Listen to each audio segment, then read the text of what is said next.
Now the place I was really looking forward to going to was Koh Samui. Because, you know, I'd just been told about this kind of tropical paradise like Robinson Crusoe place where you could stay on beach bungalows for 40 baht a night, you know, and I was just like mesmerised by this thought. You know, I was somebody, I'd never seen a palm tree before I went to Thailand, so, you know, the idea just blew me away. When we arrived on Samui, just couldn't believe it, you know, just blew us away. I'd been told by somebody who used to lodge with me, an Australian guy, you know, I'd been told about these bungalows called sunflower bungalows that were on Tong Yang Beach. So we headed straight there, you know, and he told us about the place, how much it was, and the name of the lady who ran it, a lady called Sue. So we went there, and it was beautiful. It was just like idyllic, you know, 40 baht a night, these bungalows right on the beach. Usually you had the beach totally to yourself, you know, just in the morning, absolutely guaranteed. You know, if you were up before 9-10 o'clock, you would have the beach to yourself. Quite recently, I decided that I'd research and find out how much it would cost me to stay at that same place, you know, that same beach. And there are two places on that beach now where you can stay. The cheapest is 43,000 baht per night. The most expensive is 56,000 baht a night. So, and there is just, I mean, obviously the state of the accommodation would be a hell of a lot better than it was then, but there is just no way on this planet that beach will be nicer now than it was back then. You know, it was just perfect. And this was Nakhon 35 years ago. That, you know, what would you probably call it, like the capital of Koh Samui. That, you know, that was where you went if you wanted to buy anything really, or use a bank or get photographs developed. You know, that was where you went. There's a nice group picture of us on the at the front of one of the bungalows. You know, we used to spend a lot of time just lounging out front, reading books or listening to our Walkman. Used to spend a lot of time exploring the beach there. You know, it was a beautiful beach and it had a fantastic reef off of there. And I actually got quite good at snorkeling. You know, at the bungalows they had like masks and snorkels, and you know, I just got so good at it. It was just like, it was like Jacques Cousteau. You know, could swim over it, and it, you know, had everything, all the rainbow fish, all the parrotfish. I remember seeing a sea snake. You know, it was just incredible. You could swim out, you know, about 50 meters, and then the reef would suddenly drop off, and the water was just so clear back then. And I used to spend hours doing that. I can remember one afternoon I went out swimming. It was a beautiful day, and I went out swimming over the reef, and I was so good at it I could just keep my head down with the snorkel and just breathe through the snorkel and not poke my head up. And then when I saw something interesting in the reef, I'd dive down a bit deeper and come up. And I just remember I was sort of paddling on the surface, looking down, and I heard this noise like static electricity, and I thought, what's that noise? You know, what's that noise? And then I poked my head up, and I could see the palm trees were like bending, and this tropical storm had come in the space of about 5 minutes, and I hadn't noticed. And the sound that I thought sounded like static electricity was the rain pelting against the seawater. Yeah, I remember this walking along the beach and found this just like huge jellyfish on the beach. You know, I remember this guy picking it up on the stick. You know, it was really heavy, huge thing.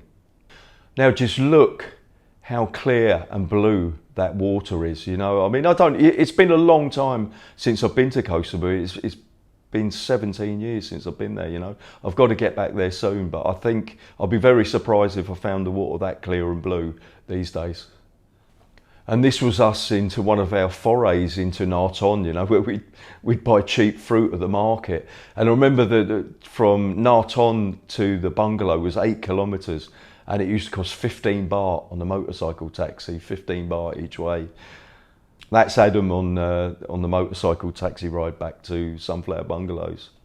This was the restaurant area at Sunflower Bungalows. You know, this is where we'd all go to eat, and I think, you know, because the bungalows were so cheap, I think they kind of relied on selling food to make a bit of money. And we were terrible, because we'd go into Nakhon and we were so low on money that we'd be buying fruit. And, you know, I can remember coming back sometimes and asking them to prepare just sort of kind of like plain fried rice, and we'd have it with a bit of fruit. We just didn't have anything. We had no cash at all, you know.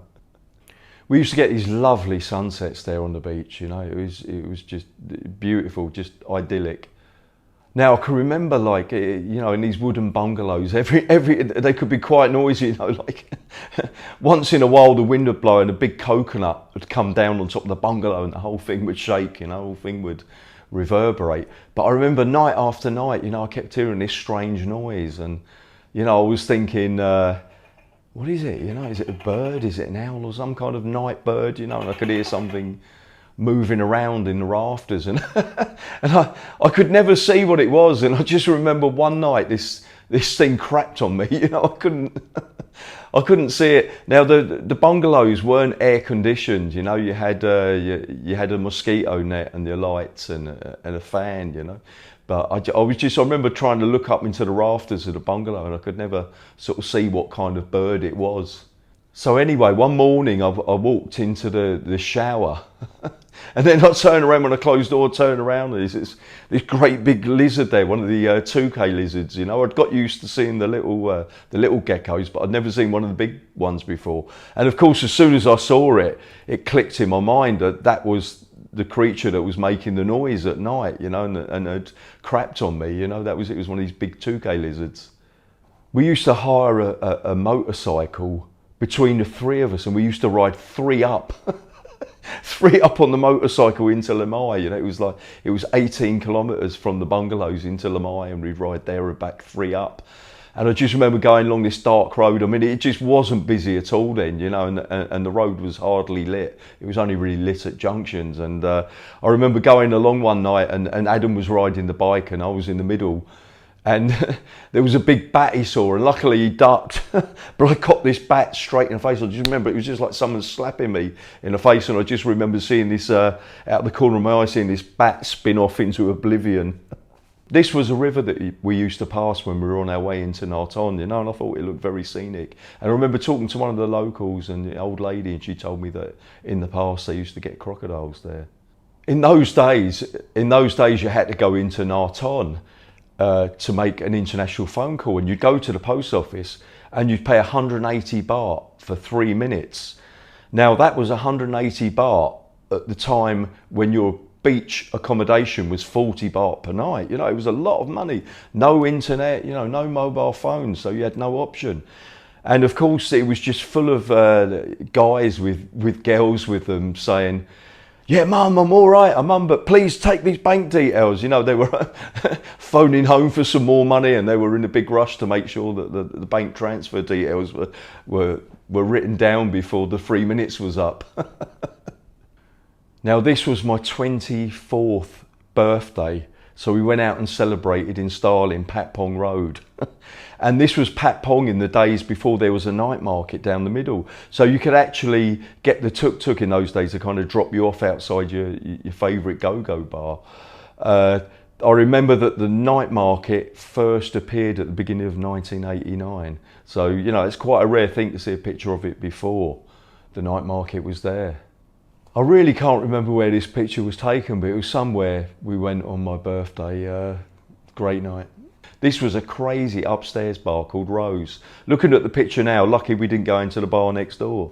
This was another one taken on my birthday in Patpong Road. A bit of unfortunate timing with the tourists walking in front. That kind of thing used to be annoying, you know, because in the olden days you had to use film, you know, and slide film was quite expensive, and you'd have like 24 or 36 frames, and if somebody walked in front of one of them, it was a bit disappointing. And this was outside one of our favourite go-go bars, Goldfingers. It was a crazy night, my birthday, you know, obviously I got very drunk. One of my strongest memories of that night was that everywhere I'd go, they'd find out it was my birthday, and these girls would buy me flowers, you know. At first it was quite flattering, but at the end of the night I just had all these flowers, you know, and I was too nice to just sort of like get rid of them, you know. So I just remember just sort of like having all these flowers that I had to cart around with me from bar to bar. Another thing I remember from my birthday was that my jeans had kind of got worn out when I was out there, and the knees had ripped. And it was just because they're old, but I remember all these girls sort of thinking it was the latest fashion. It was a fashion statement. And I remember all saying, "Great jeans, where did you get them?" You know, I didn't have the heart to tell them the truth. You know, they were just worn out. It's not a very good picture. It is a bit blurry, but I seem to recall I was very drunk when I took it, so it's kind of fitting. That was leaving Patpong on the Ceylon Road end. In those days, it was quite a common sight to see elephants coming down Soi Cowboy.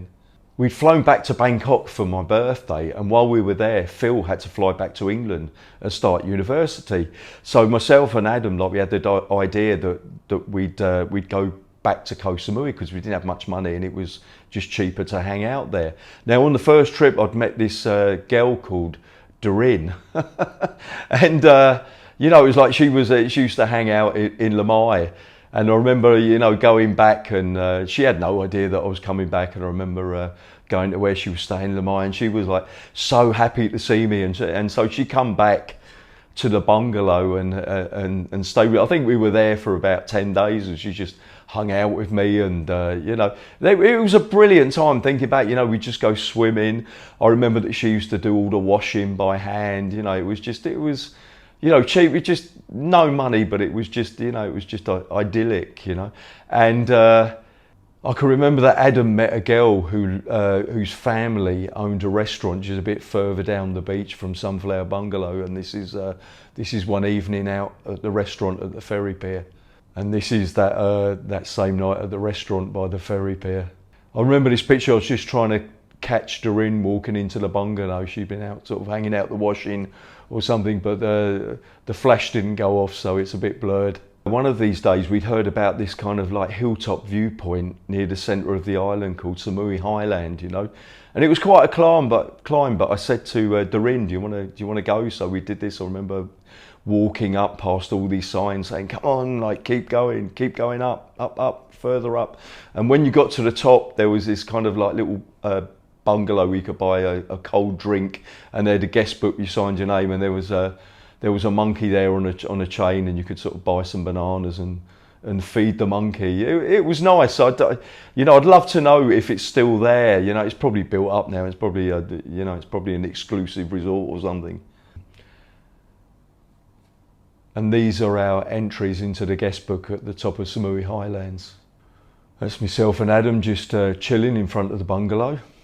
That was Doreen on the hammock that used to be in between the bungalows and the beach. Used to spend hours in that hammock. That's Adam at Sunflower Bungalows. We used to spend hours in the bungalow, and I couldn't speak any Thai at that time, and Doreen hardly spoke any English. So I just remember we just used to draw pictures, you know. We just, you know, for some reason I seem to recall sort of drawing pictures of elephants, you know. I haven't got a clue why.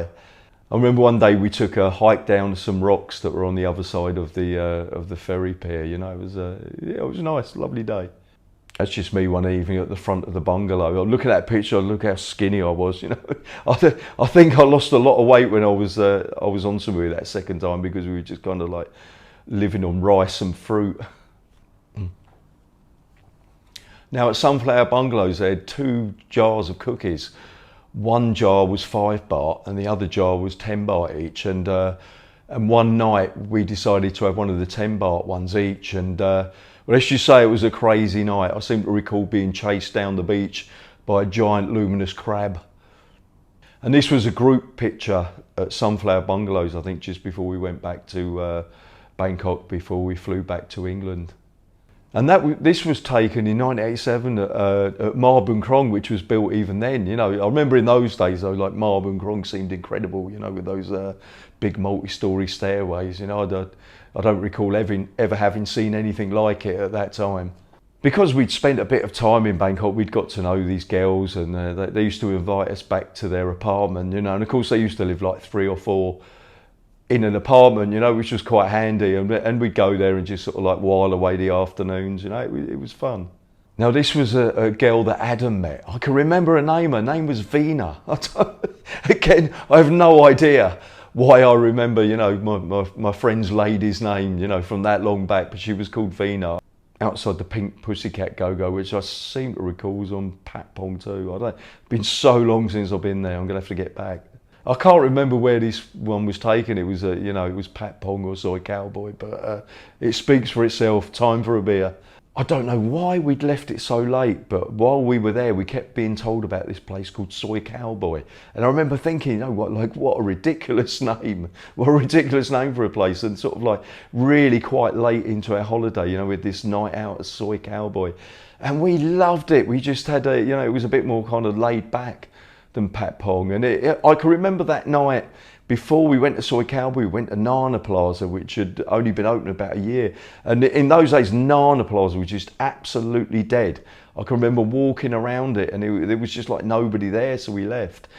I remember about 1989, Nana Plaza really took off. When it took off big time. But I remember, that night we went to Nana Plaza and there was nothing doing, so we went to Soi Cowboy and we absolutely loved it. We just had this crazy night. I remember going into a bar called Ding Dong Bar, which isn't there anymore.